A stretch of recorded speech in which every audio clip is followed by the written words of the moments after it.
Good afternoon, everyone. Thank you for being here. We'll go through the data, and then we can take some questions. Dr. Gupta is here as well, and she can take questions as well. And if Dr. Gupta thinks I missed anything, she's going to jump up and let me know that I missed something and hit on that point. It's been a long December, and it's coming to an end, and hopefully so will the reality of this virus that it preys on our vulnerable. We lost 10 members of the community over the last 24 hours.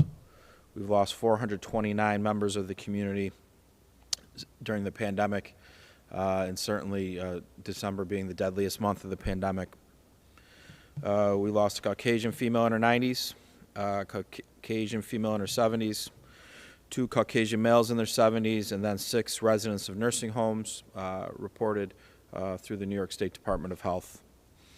Our positivity rate, low test numbers over the weekend, kind of something we've seen consistent caseloads.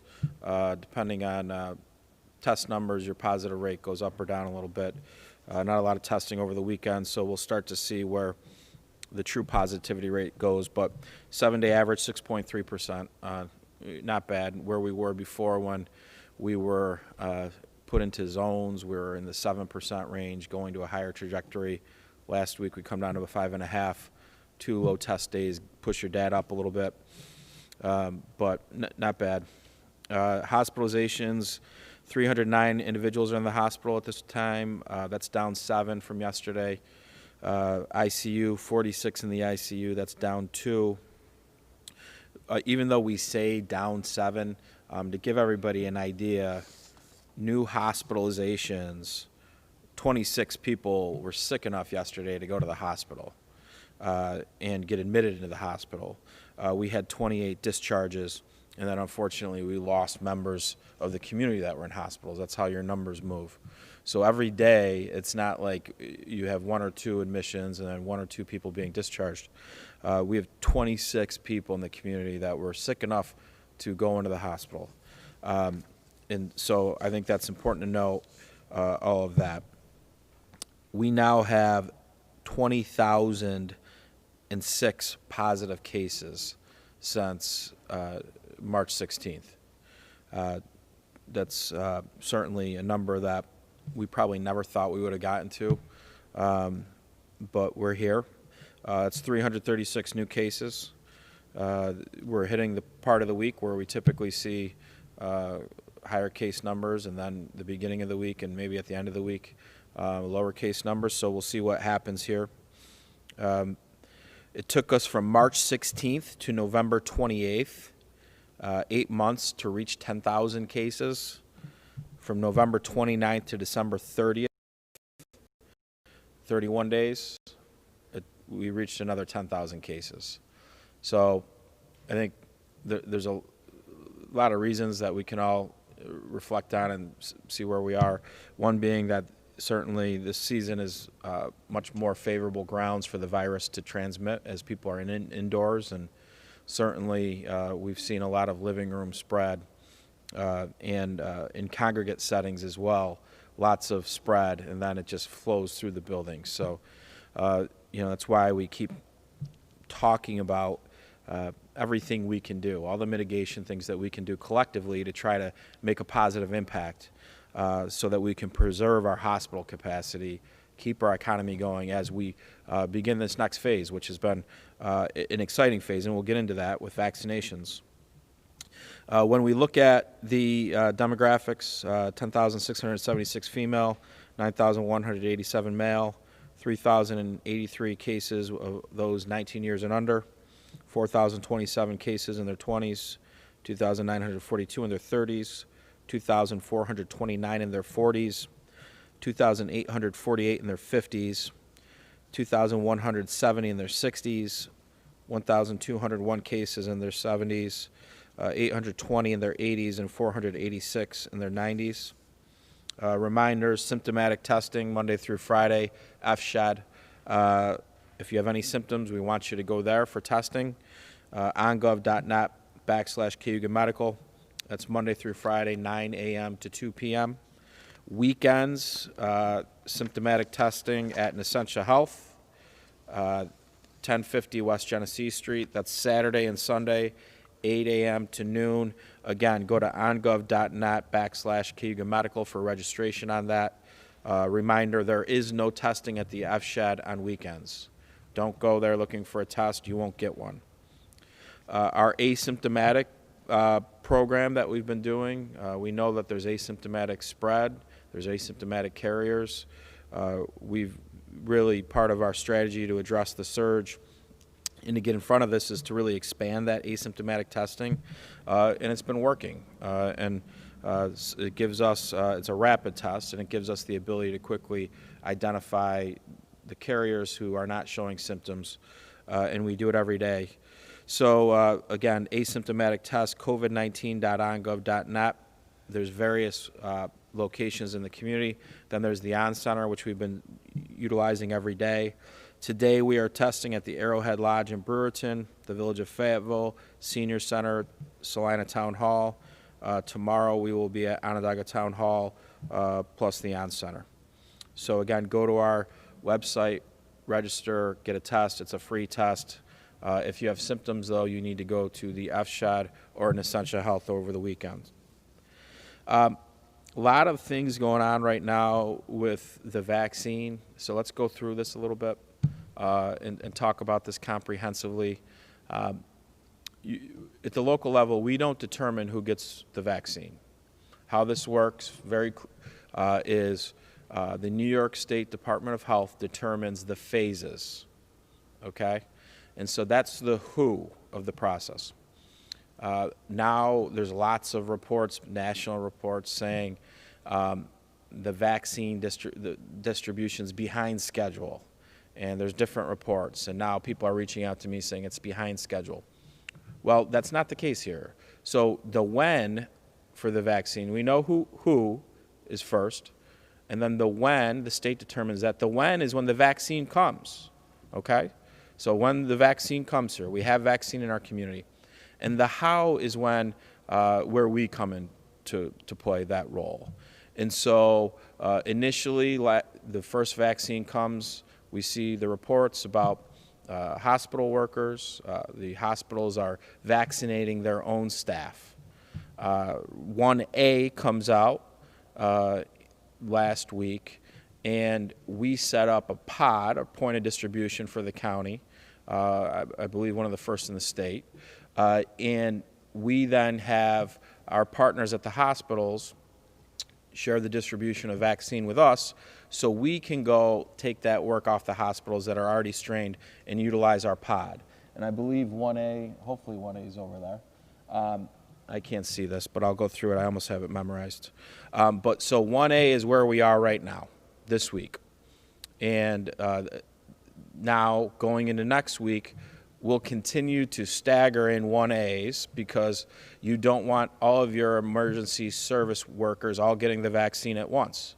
Why do you do that? If people have a reaction, you don't want to take out your entire emergency service workers to a reaction. So it's staggered. These classes are staggered. So next week, we go into the next part of 1A. And so the 1A, how do you know if you're going to be contacted? There will be outreach on 1A for the parts of 1A by New York State Department of Health, by County Department of Health, by our emergency management teams, and we will let the public know who's up right now and how do you register. If you are not part of 1A, you will not get a vaccine right now. So don't try to register. Don't try to just show up because you find out where it's being distributed. That's not how this is going to work. You can only get a vaccine if you're part of 1A right now. Then eventually we're going to get to 1B. And then we're going to have to then go do a second shot for 1A and a second shot for 1B. So we're going to communicate with you. We understand the anxiousness. This is exciting. We can crush this virus now with these tools that we have, and we will. But what we need, there's going to be a process. And so if you're in 1A, you've been notified to come this week. Some 1A will come next week, and then there's new categories next week, which is week 4, which will be allowed to come and register. But nobody can just show up. You can't show up, say, I work in this or not. We know who we're supposed to be vaccinating. We know who the EMS folks are. We know who the various other congregate care facility workers are. We know this, so don't try to pull a fast one. We'll get to everybody. We want to vaccinate 460,000 people in this county. So looking at that, again, next week, so again, let's just go over this. This is important. Frontline health workers, EMS workers, funeral home employees, staff and residents of congregate care living facilities, they've begun to receive the vaccine this past week, okay? Phase 1 of 1A. Next week, inclusive of all health workers, those transporting the sick and those performing COVID-19 testing, those are going to be incorporated next week. So all these categories will be vaccinated. There will be certainly, we will be sharing registration links with these folks. We got to get these frontline workers vaccinated first. They deal with COVID every day. They're the most at risk to get this virus because they're working with this virus. So that's the first part. Again, we started vaccinating 1A on Monday. We've done over 600 vaccines. Vaccines have been administered. We'll vaccinate another 500 people tomorrow. These phases are surgical. Once the state tells us the next phases and the categories of those who can get vaccinated become broader, we will staff up appropriately, and we will have multiple pods, points of distribution in the community, and we'll communicate to the public where they're supposed to go so they can get their vaccine. So we've spent some time there. Case investigations, our texting program is working. We're getting great response there from the public. Thank the public for that. This helps us as we see what will happen with cases. We've staffed up for a Christmas surge, a holiday surge. In the event there is, that we can continue to do the investigations quickly. This helps us quarantine and isolate quickly, which limits risk to the public. But our new texting tool is helping us with staffing related to that. Again, if you see the number 833-634-1564, you get a text message from that. Please respond. That's us. And then you can go and fill out the survey there.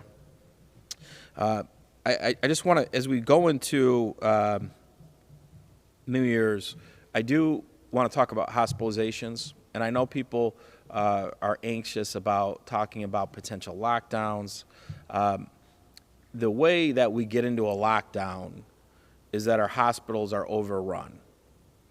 And we can create all the hospital beds, but if we don't have staff to work the hospital beds, we're overrun. So we've had a couple good days where we've had less people going into the hospital.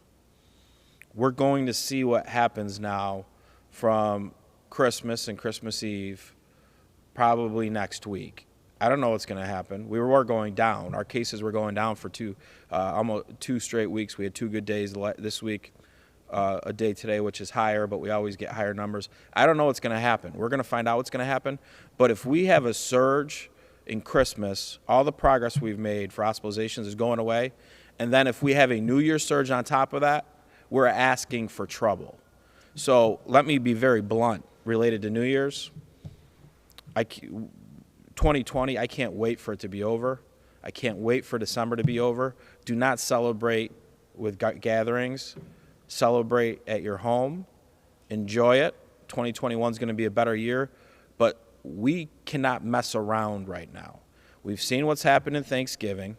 We don't know what's going to happen with a surge with cases in Christmas.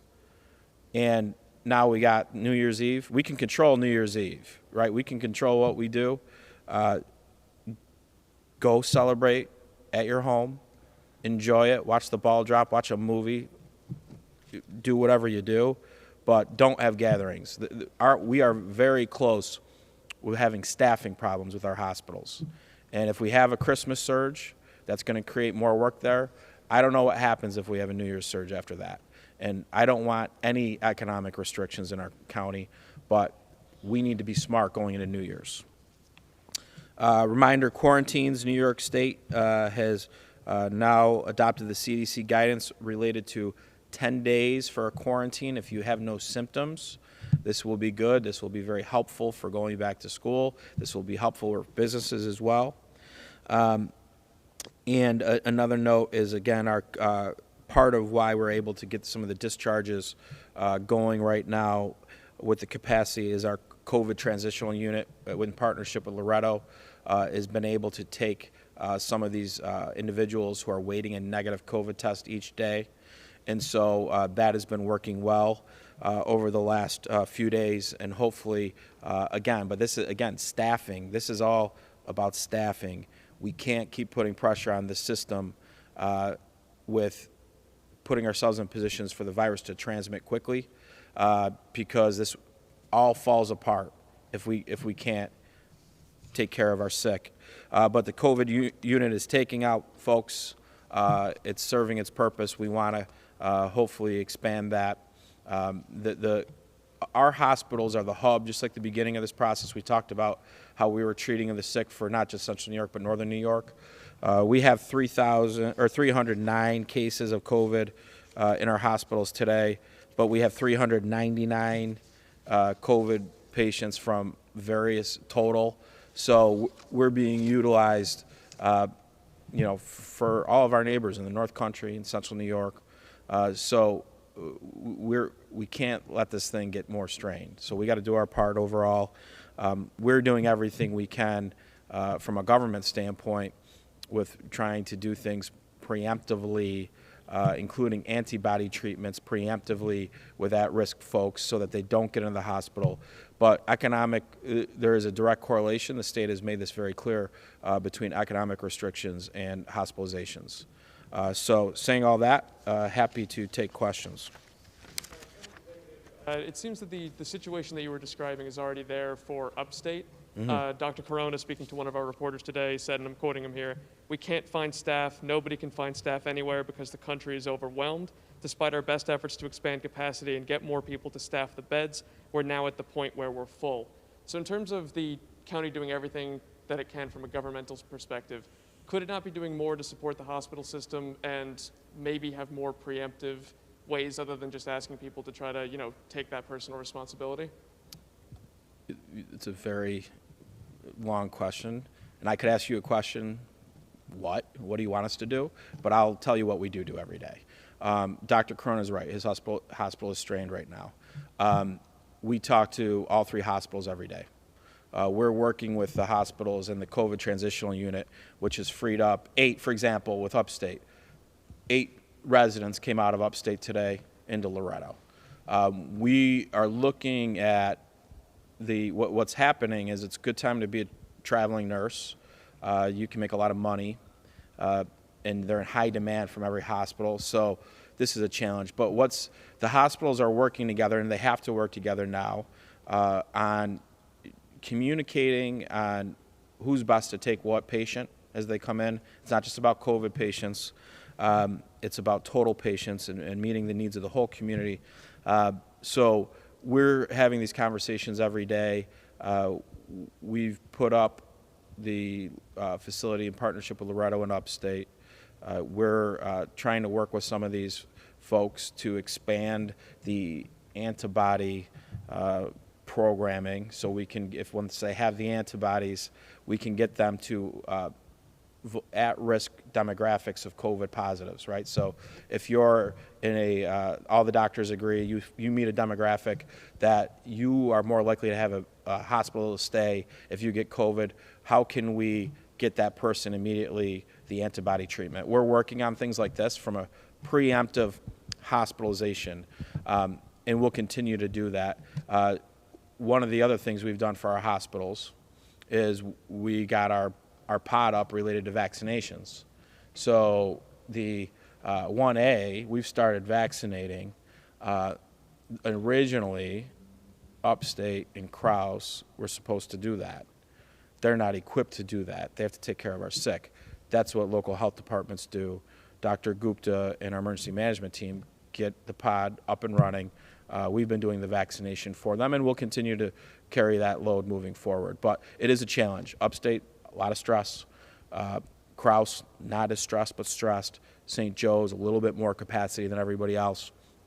Part of this is because we're the hub for all of northern and central New York. And that's what the reality is that, again, 309 of the COVID patients in these hospitals are our residents.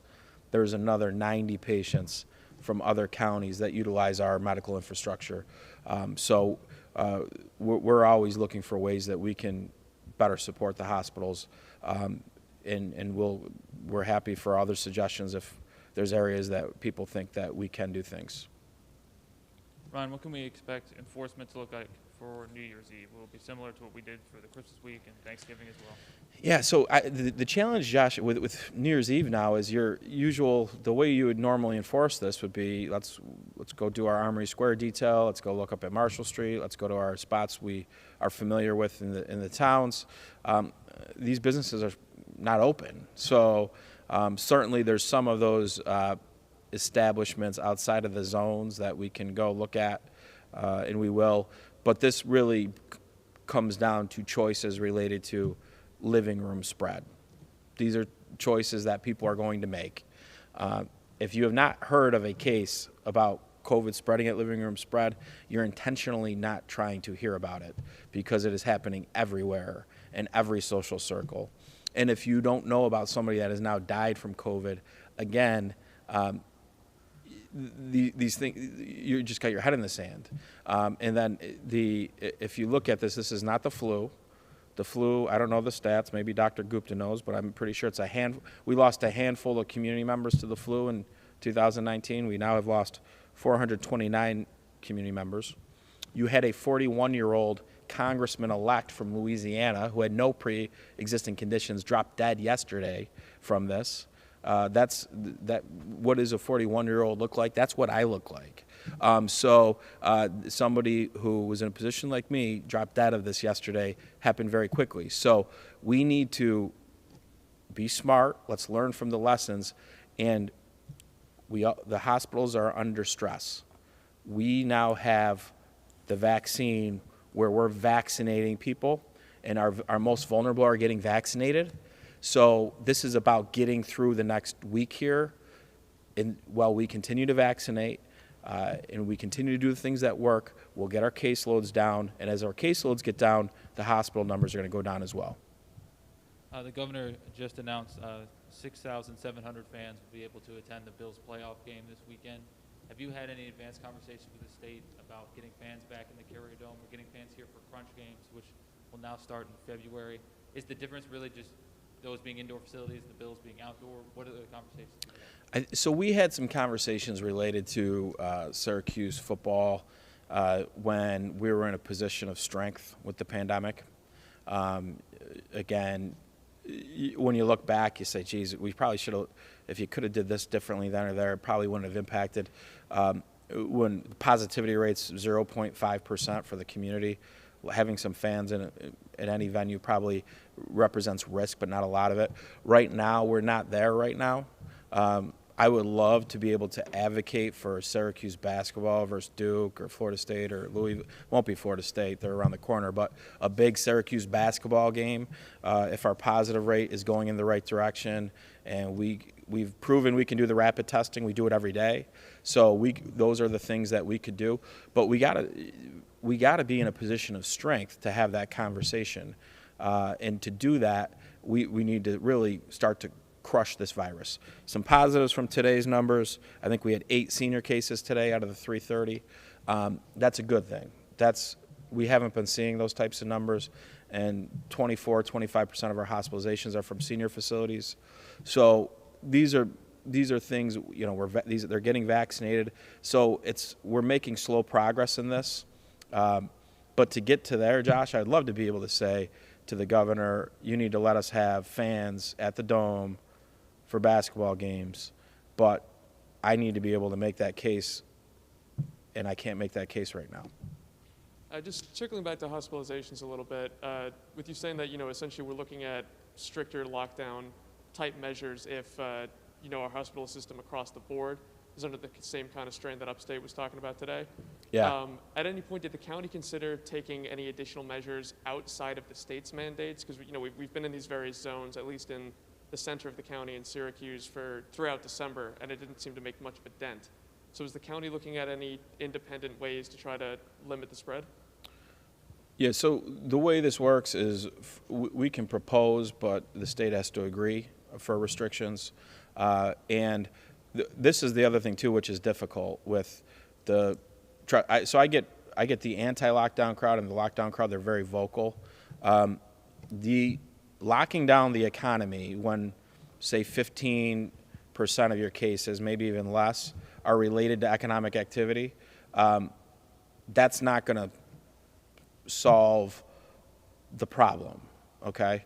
Now, if it's your only tool you have available because you can't treat your sick people because there's too many sick people for staff, it's your only tool available, right? But from the standpoint, the hospitals are struggling, if they can tough it out as we're vaccinating the vulnerable, most prone to find themselves in the hospital, and we can get through this moment in time without further economic restrictions, everybody's going to benefit from that.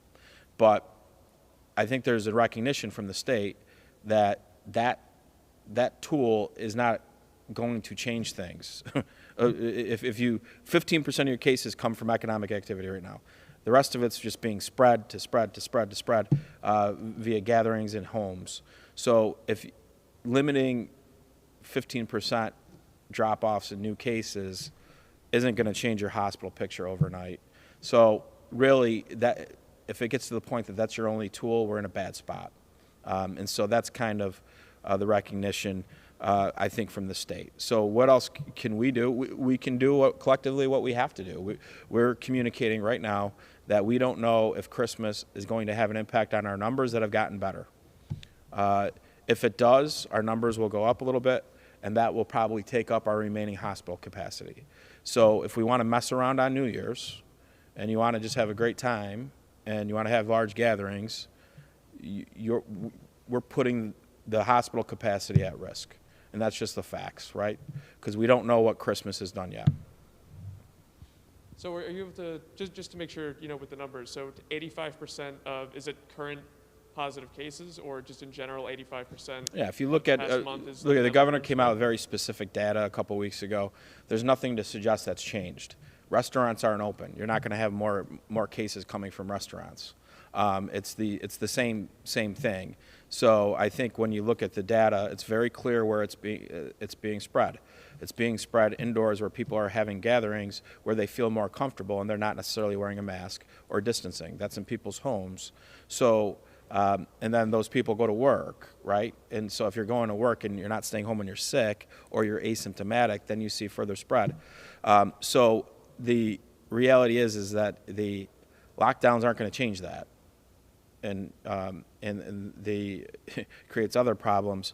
But if it's your only tool to try to slow it down, if that's your last tool that you have, I think then the state will do that.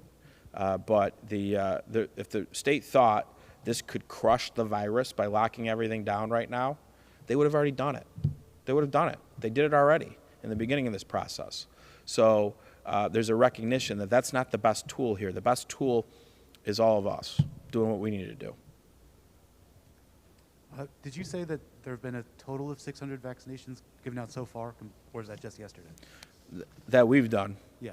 That we've done, yeah. Okay, and then 500 tomorrow? We'll do 500 tomorrow, yeah. And then is that going to be kind of the going rate for a while, or do you know how that's going to Yeah, so what we've said to the state, again, right now you're seeing surgical categories of who can get the vaccine. So you're going to have a first vaccine and at some point the second vaccine.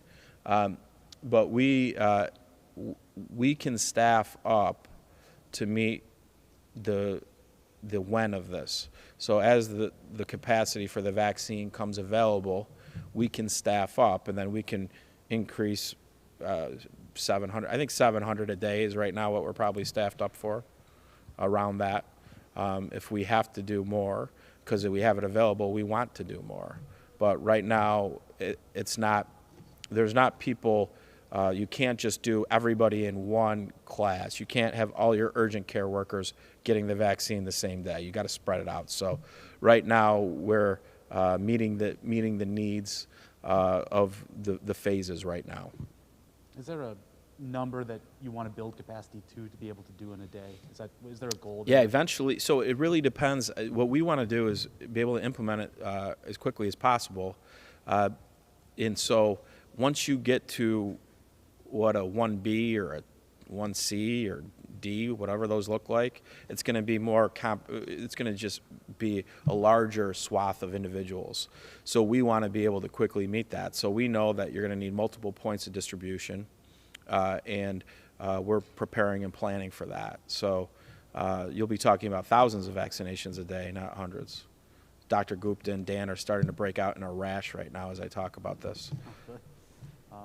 And all of the phases 1A, 1B, and on are divided by occupation for the most part? Yeah, the state gives out the metrics for that. So we don't, again, we're not concerned about the state's going to determine the who. Yeah. Everybody can have their own opinions. The only one that matters is the state. So we keep our opinions, we trust what they're doing based off of the science and the CDC recommendations.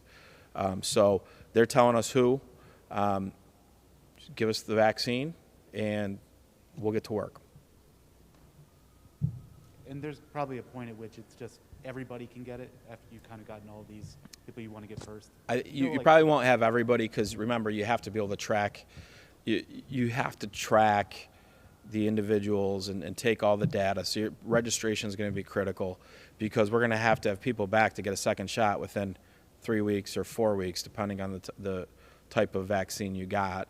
At some point later on in this process, we don't know, right? Some of the different vaccines that may become available, maybe like getting a flu shot, but there's a tracking system, and so in the beginning, it's important that we get this right.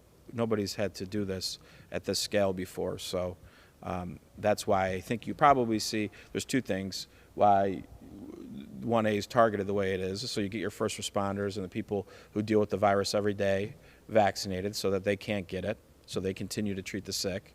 But in the other piece is just the quantities of vaccine available right now. But I think you'll see more expanded phases at the end of January. And then certainly you're going to see larger vaccination operations throughout the community. Just last one. Do you know how many vaccine doses there are in the county right now? I don't, because I don't know. So I know what I know what we've been, and I'm not going to talk about it specifically too much. There's a security issue with all this.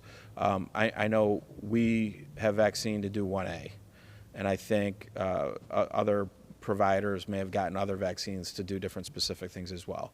But again, right now, this is an emotional process. People getting this vaccine, we have reports where people are very emotional. The people are very scared. They want to get this. When you have these types of emotions, people sometimes make mistakes wanting to go try to get the vaccine when they're not supposed to. We can't have that. That's against the rules. We can be fined a lot of money. People can get arrested for these types of things. So we're not going to put out too much information where it could create security issues or people making poor decisions. Like where the POD is? You wouldn't say that probably? Well, I think everybody knows where that is.